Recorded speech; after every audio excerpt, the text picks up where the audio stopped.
Most dangerous toys of all time. Toys are meant to bring joy, but some have a darker history, causing more harm than fun. Today we're diving into the most dangerous toys of all time. Prepare to be shocked by the risks hiding in these childhood classics. 1. Lawn darts. Imagine children hurling large, weighted metal darts across the backyard. What could go wrong, right? Welcome to the world of lawn darts, a popular outdoor game from the 1970s and 80s. Lawn darts, or jarts, was a cross between traditional darts and horseshoes and involved tossing heavy, sharp darts at targets. But this was no innocent game of ring toss. These darts were essentially mini missiles capable of causing serious injury.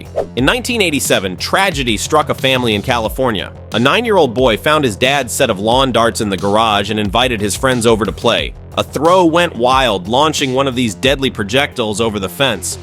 Tragically, the dart struck his 7-year-old sister, piercing her skull with the force of up to 23,000 pounds per square inch. She died 3 days later. Her father fought hard to ban these lethal toys, and after research revealed more than 6,100 lawn dart-related injuries, mostly to children under 15, the US banned lawn darts in 1988. Canada soon followed.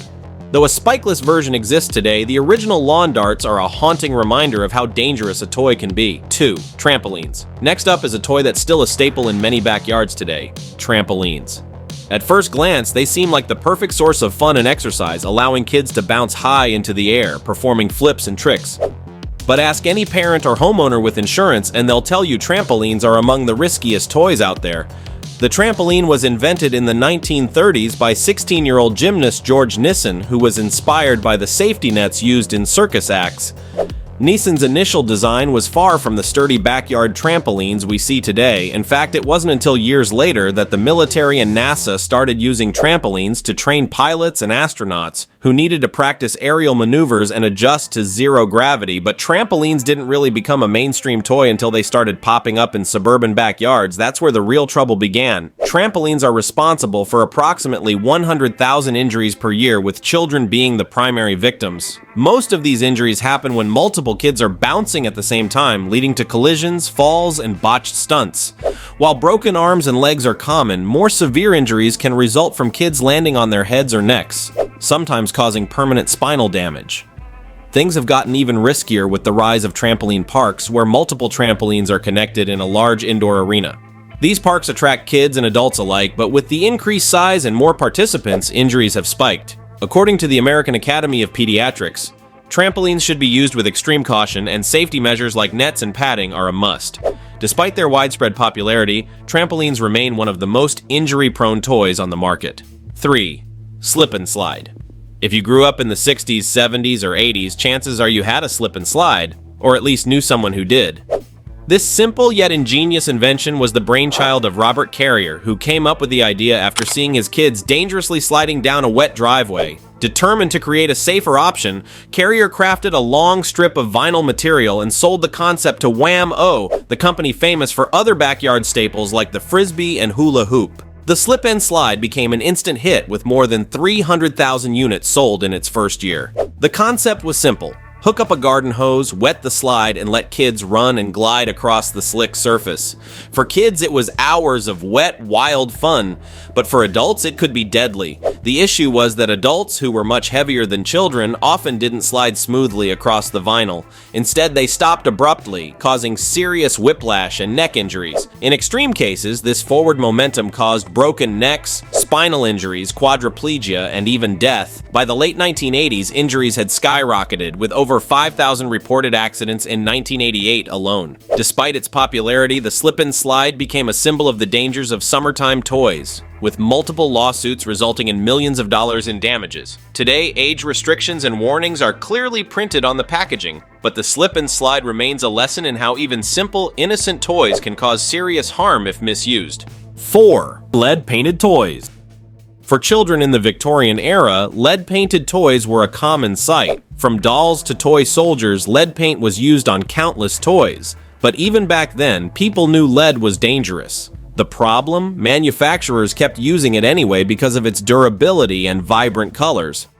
Over time, kids would chew or suck on their toys, unknowingly ingesting dangerous levels of lead. Lead poisoning can cause developmental delays, learning disabilities, and even death. One of the most recent tragedies occurred in 2006 when a 4-year-old boy in Minneapolis died after ingesting a lead-laced trinket. Although the use of lead in toys has been illegal in the US since 1978, some toys still slip through the cracks. In 2007, Mattel recalled over 1.5 million toys due to excessive levels of lead. While most toys today are safe, the threat of lead exposure still lingers. Gunfighter Toy Cork Gun. In the late 1970s, discount stores in Florida, Georgia, and Alabama offered a toy that was sure to excite young kids: the Gunfighter Toy Cork Gun.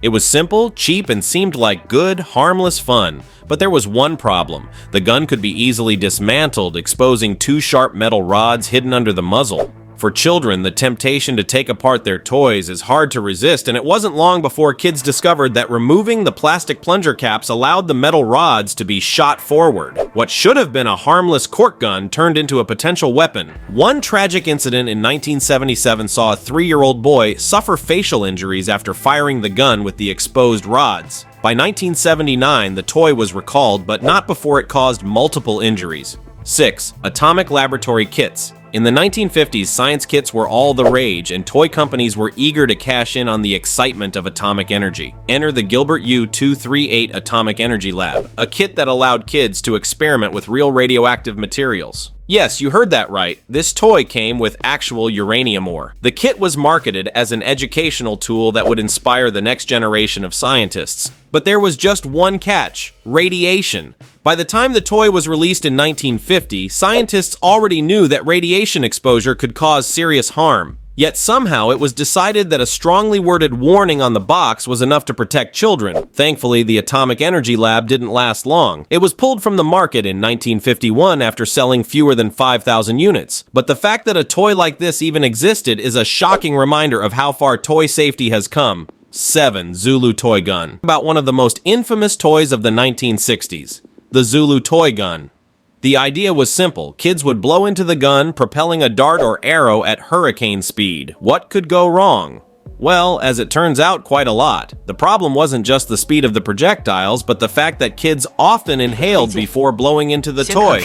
This led to a spate of horrifying incidents where children accidentally inhaled darts into their windpipes. After several cases of dart inhalation were reported in the late 60s, including some that led to suffocation, the Zulu toy gun was finally banned in 1969. Despite its innocent appearance, this toy became a deadly hazard for any child who played with it. That's our list of the most dangerous toys ever. Let us know in the comments if you played with any of these growing up, and don't forget to like, subscribe, and share, because toy safety has come a long way, but there's always more to learn.